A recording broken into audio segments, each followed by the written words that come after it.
Om Sahana Bhavatu Sahanau Bhunaktu Sahaviryam Karavavahai Tejasvinavadhitamastu ma vidvishavahai.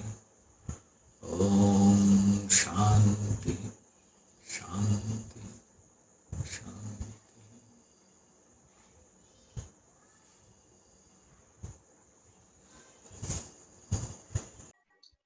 Now this talk we have is this: kindle the light of wisdom. Now here we try to understand what is the necessity of wisdom. First point. Second one, we'll try and see the difference between knowledge and wisdom. What is the difference? Is there any difference? If it is, what is it? Then we go to the process of how do you develop wisdom. So all that we would be dealing with is only three fundamental questions with reference to wisdom. Why wisdom? What is a necessity? Why should I develop my wisdom? Number one. Number two, what is the difference? Number three, how do I go about it? What is the plan of action? Now here first, let's start the analysis in terms of why do you need wisdom. Now there's no, I want to spend much time on that, but we'll just have a glimpse of an idea. Is the essential problem of our life is this: I decide something, I don't do that. This is my basic problem of life. Everyone. None of us are here to say that I don't know certain things about life. There are so many things that you know already. I'm not talking about the things that you don't know. Right? I don't know what is this, what is that, what is the solution for coronavirus. None of us know. Okay. So don't worry about that part. Now, what you know, what you decide. You decide to wake up early in the morning and keep the alarm in the night. That alarm rings in the morning. What do? Do you put it off and get up, or you put it off into snooze mode, continue your sleep? This is the quick question. Everybody knows. Theoretically, all of us have the knowledge of all the great values. There's no necessity for somebody should be coming and teaching any one of us as on date. The problem is not as much as my ignorance. The problem is my inability to follow through. Now, why I am not able to live my knowledge? I may not be able to live your knowledge. That is a different thing. But I should be able to execute my decisions. I should be able to follow through my knowledge. There has to be an alignment of what I am thinking, what I am saying, what I am doing, and what I report as what I did. All that should be in alignment. Is there alignment in our life? Why there is no alignment? That is where wisdom comes into picture. Otherwise, there is no necessity for us to think in terms of wisdom and all that. One. Now, if I have to live an integrated life, we have to have alignment. When I say integrated life, I mean all this put together. Like we say, including what, sir? Action and peace. Now, the moment you start activity, stress comes into picture. And the moment you stay away from activity, there is no stress. That is why they are saying in the last about two months, there is not much of heart attack to people. The number of people getting heart attack has considerably reduced. Why? Because they say stress levels are reduced. Why? Because no action. We are not doing anything. Since we are not doing anything, automatically stress level comes down. The moment we pick up our activity, what is going to happen, sir? Stress levels are going to increase. Now, why this? Why is it that I should be able to function dynamic at the same time, retain my peace, which is an ideal life, which is a perfect way of living life? We have to inquire that and figure out. This is where wisdom comes into picture. Any amount of knowledge that you have will not bring about this union. This union will not happen. This oneness cannot be achieved. Now, what is the difference between knowledge and wisdom, sir? Essentially, knowledge means what you know. Wisdom is, have you digested what you know? One is, you eat food. Unless you eat healthy food, nutritious food, you will not be healthy. Correct. At the same time, what is more important than having nutritious food is your stomach should have the capacity to digest it. Digest the food and absorb the food content, the food value.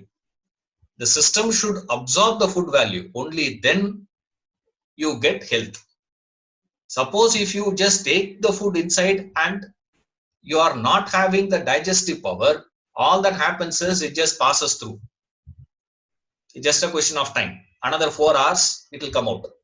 So there is an entry point and there is an exit point, full stop. Same way, what happens to most of us is we take in that knowledge, but then that knowledge doesn't go through a particular process of digestion. How long does it take for you to eat food? 10 minutes. You don't eat more than 10 minutes, 15 minutes, unless you are talking, or else you should be watching TV. If you are watching TV, then you eat for half an hour. Otherwise, how long actually you eat, sir? It's a matter of 10 minutes job. But how long it takes for you to digest the food? Digestion takes 4 hours. And of course, depends on what the value and all those things. Average is about 4 hours it takes. Remember the proportion. If you don't remember the proportion, then it is a problem. Along with it, one more factor also you got to consider. How long does it take to cook? Cooking also will take a couple of hours. Same way, eating will not take so much of time. Digestion will take more time. So cooking is preparation. Preparation will take time. And actual eating doesn't take much time. But digestion again will take sufficient time. Remember this in the background. This process needs to be applied. Now, what is knowledge? What is wisdom?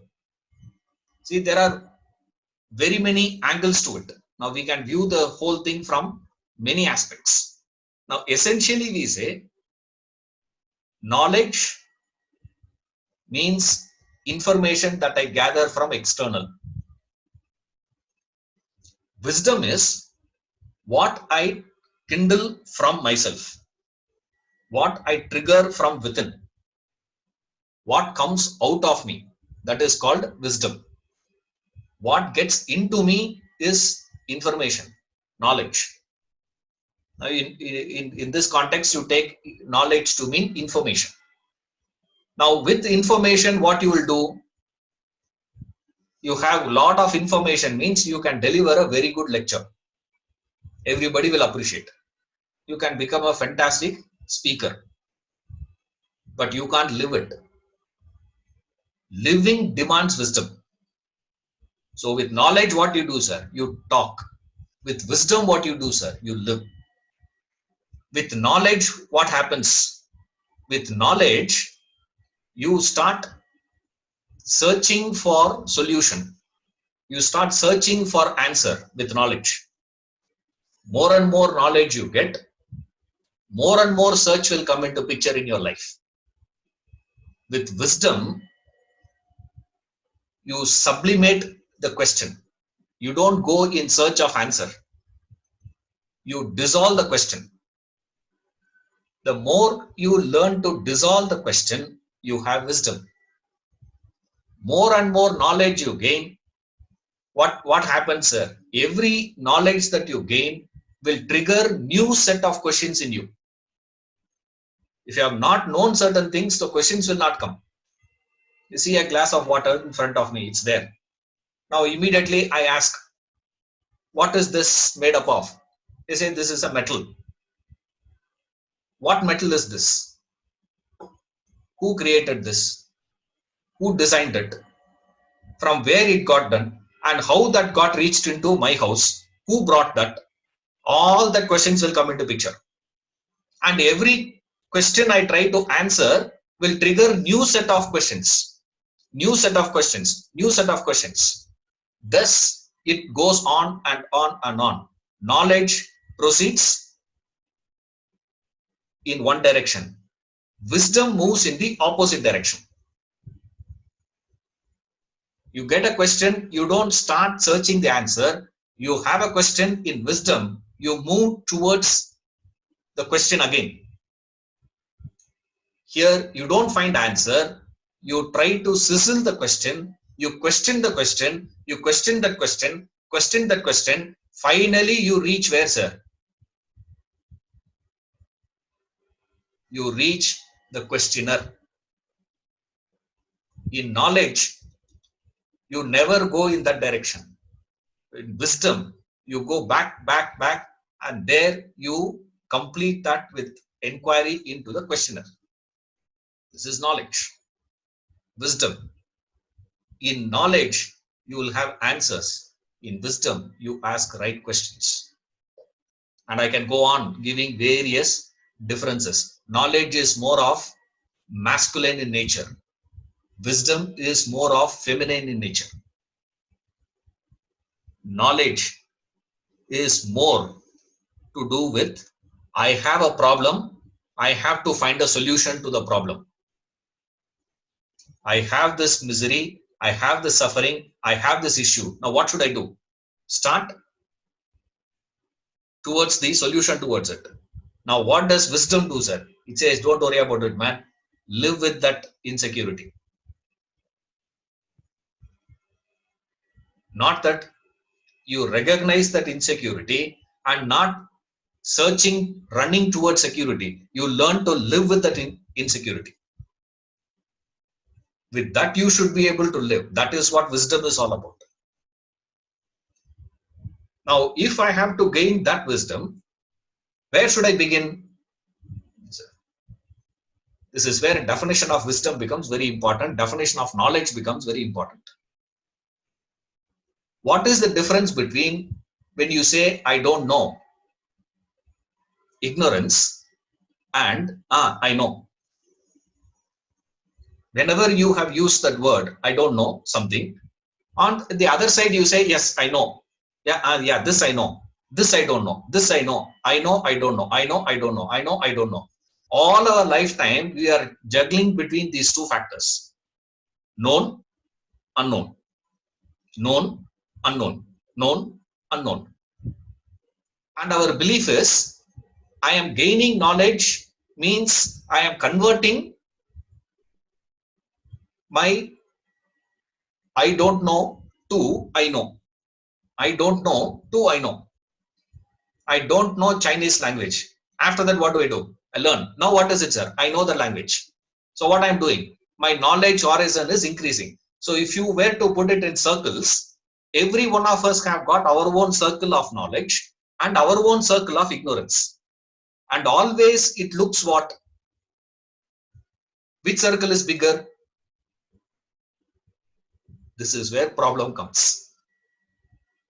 Most of us believe my knowledge of my ignorance circle is bigger than the knowledge circle. For whom that is?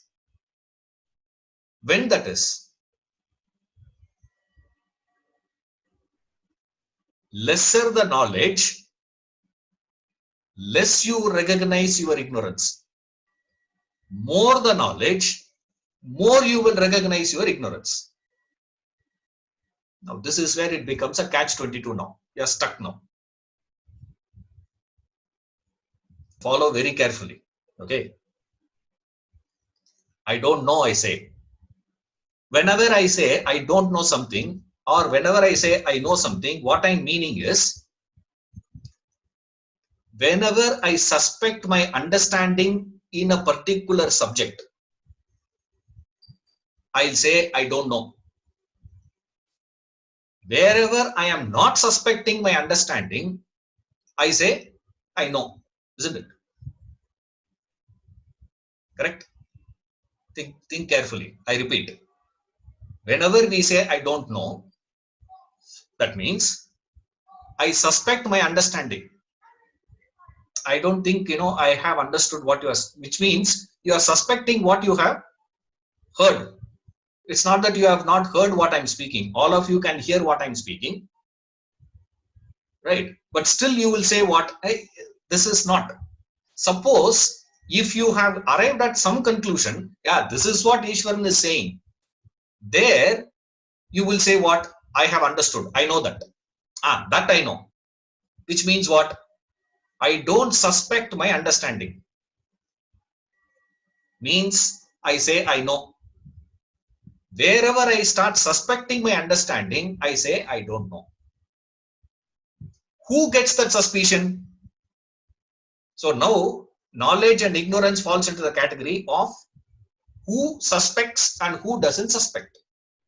The tragedy is, the paradox is, what is so interesting about life is, the one who is a real expert in a particular field, who knows a lot, starts suspecting more. That is where people like Einstein, who says, what is my knowledge compared to my ignorance? Contrast you can easily understand. If you don't, after the lockdown opens up, I recommend you to go to Chennai. Okay, go by train. Don't go by airport. No, go by train. Go to that central railway station, get down, catch hold of any fellow in Tamil Nadu. In Chennai, you can catch hold of anyone. Ask him how to go to a place. He will give you direction. Ask him, are you sure? Typical reply, I am telling you, no. I am invariably, that fellow doesn't know. He is giving a wrong direction. But he is so confident. Whereas you listen to the real experts in the fields. You speak to lawyers who are real experts in that field. They say, hey, we don't understand what is it. There's no clarity we have on this, he says. Whereas you speak to the scientist, he says that. What is interesting is, the 6th standard physics teacher is so confident about everything in science. Whereas the double doctorate in science, he says, we don't understand what is going on. It's all what? Arbitration, he says. Now we get confused. Who is superior now? Who now? So do you have to go on suspecting? Imagine you go on suspecting everything in life. Isn't it over a period of time you will become cynical, pessimistic?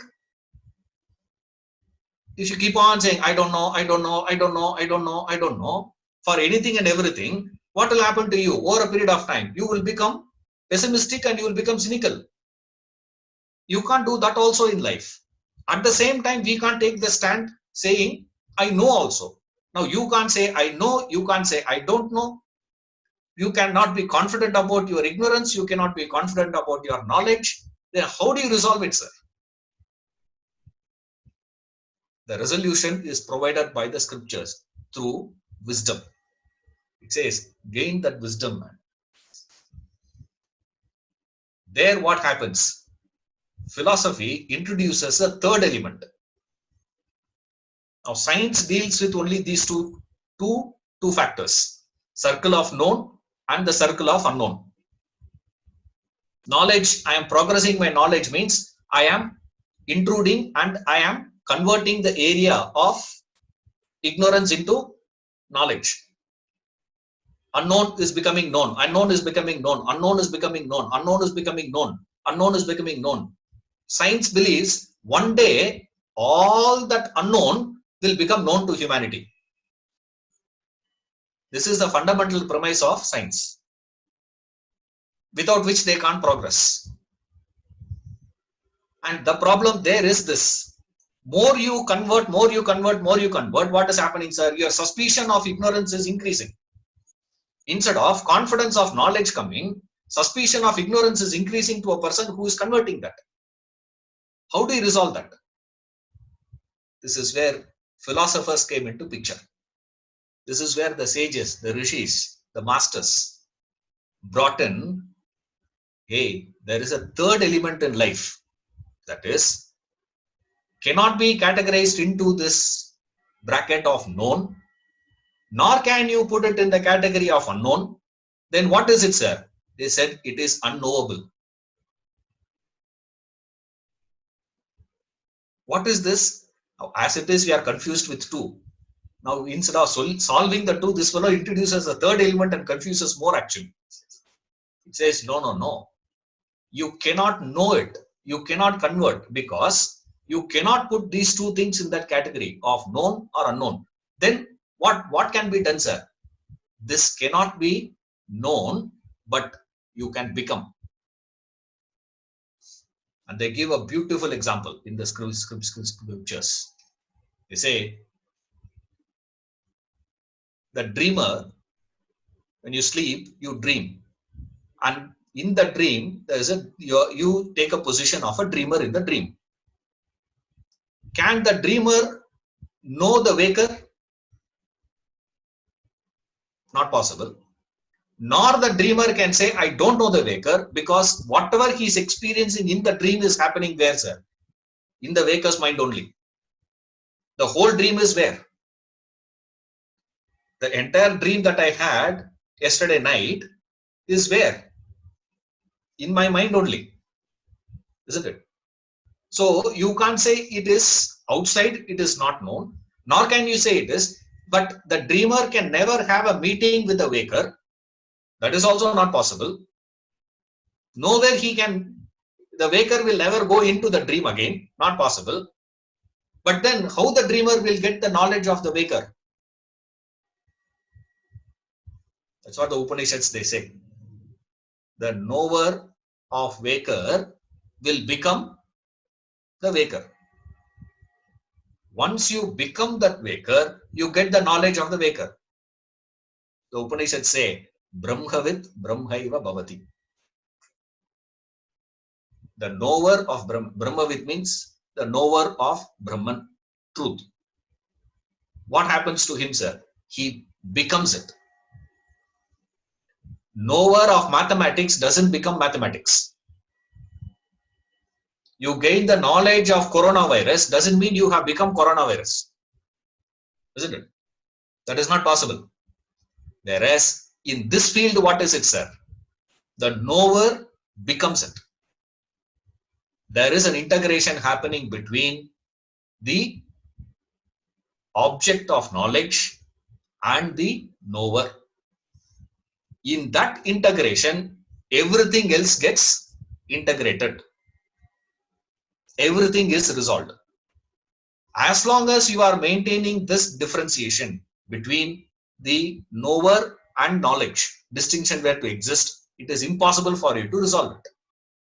This resolution can happen only in this field.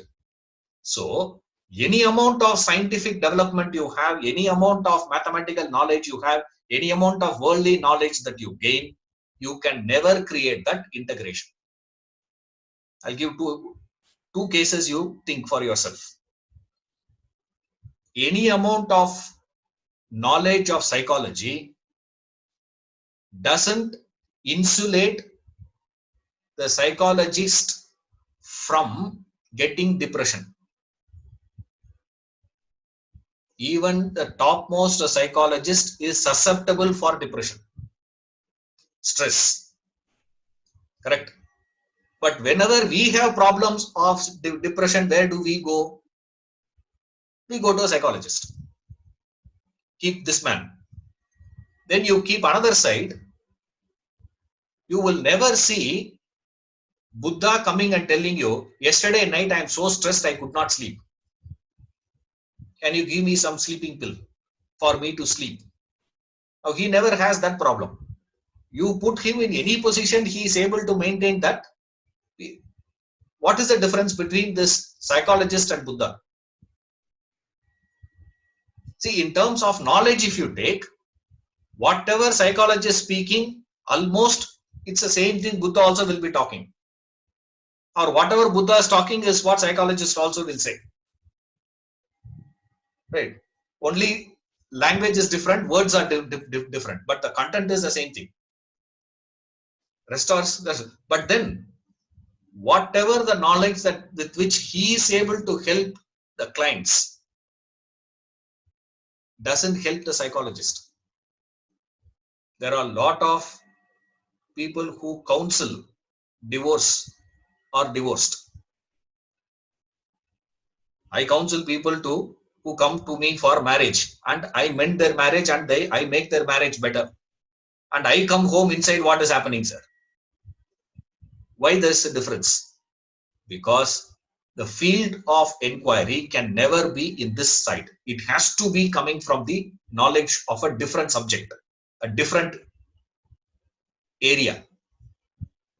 The probing into that area, inquiring into that field is where scriptures come to help us. Now in this, the fundamental problem we have is, all of us have that fundamental belief that I know how to live my life. All of us have this idea. I am so clear about what I am. You never have the doubt.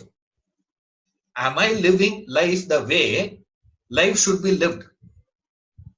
What is the proof? You may ask me, Ishwaran, you don't know any one of us. How do you know? You say what? Whenever your friend has a problem, you give advice to him, no?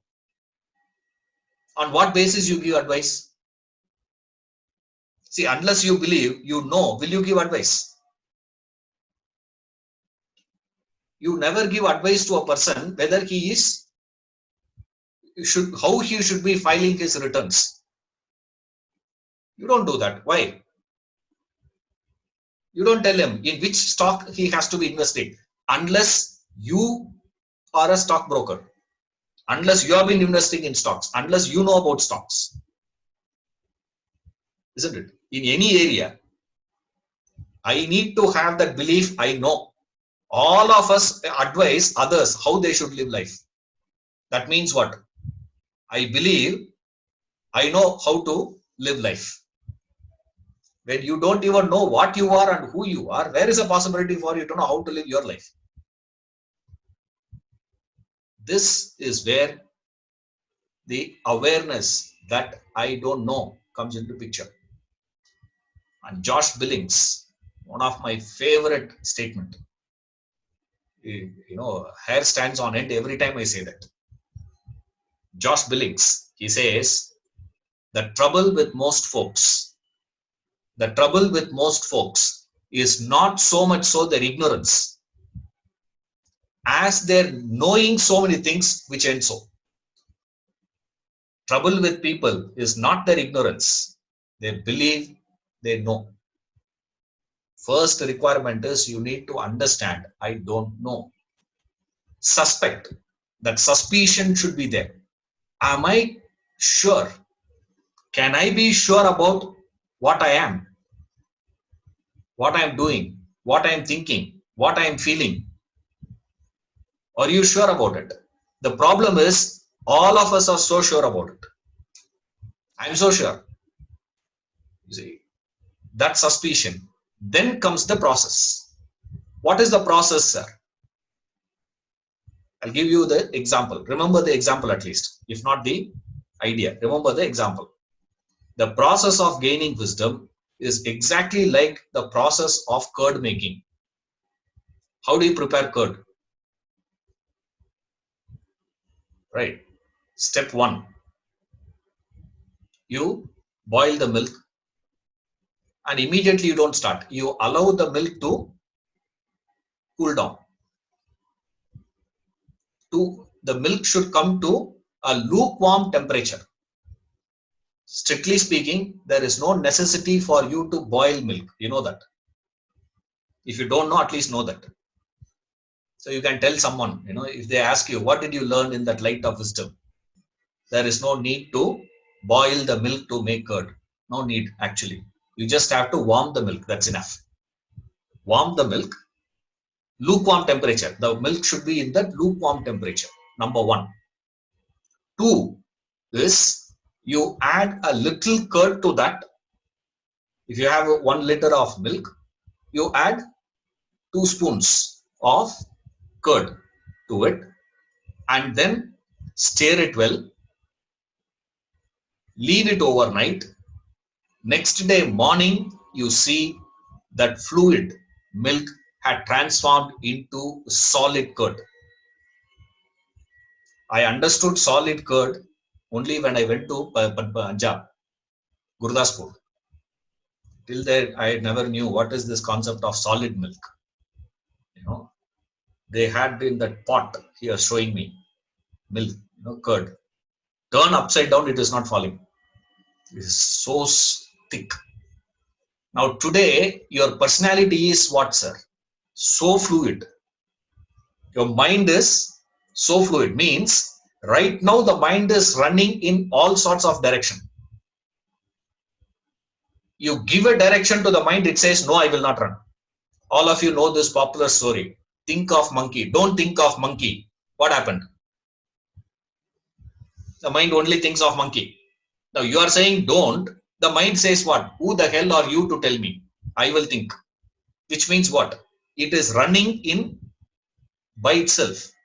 That running mind getting solidified, getting solidarity to itself is called wisdom. That is called integrated personality, a solid being. How that happens, sir? The transformation to your personality. Step one, you should be in a lukewarm condition. Lukewarm condition means you should have some experiences of life. You cannot be hot milk, not possible. Means you can't be totally involved in the world. Cold milk is what? No experience of life itself. That sort of a personality is not suited for wisdom. First requirement is, are you ready? Is the milk ready for curd? That's the basic question. When it happens like this, you go through that step. Step one, which you don't have to do anything.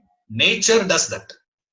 Through the knocks and shocks of life, through the experiences that life prepares your mind to a lukewarm state. You don't have to put in any special effort for that. Your effort comes only next step. Step two is you take a little curd and add. Little curd is already been created. Little curd in the sense what? Little curd is what is already been given by these people. What is this? The time-tested knowledge. The time-tested knowledge from the masters has to be taken a little. What? Measured dose. A measured daily dose has to be given. So, wisdom of the masters you take, add little curd. It is their wisdom you are taking in. This is called receiving knowledge. How much? This is where many make a mistake. 99% don't receive. Very minimal percentage receive, but go on receiving. It is like for 1 liter of milk, you are adding 2 liters of curd. How that curd will get formed? This is not the way to do. So you have to take a little, add. Step one. Step two, very important step, is you add that curd and then stir it well. That stirring has to happen. It has to get mixed with milk. That is what is known as reflection. The first step is known as Shravanam in, in, in Sanskrit, in Vedanta, means listening or reading. You can take anything. You receive information, little information you receive, and then reflect over it. Think about it, question it, analyze it. Don't take it for granted. Probe into it, investigate on your own. Thus, it gets mixed well within your personality. You keep shaking that, challenge it, critically analyze it. Through that analysis of every information that you receive, it gets mixed with the milk. After that, what you have to do? Leave it. Leave it overnight. Means, even after the reflection, the knowledge to get converted into wisdom, to seep in, it takes time. The curing period, what we call as, there is a period between mixing and forming. Relax. Don't keep on asking, what had happened to me? Have I developed wisdom? Have I developed wisdom? And all that. Relax. Till that point, no relaxation. Remember that. Step 1. Nature will prepare you through knocks and shocks of life, through experiences of life.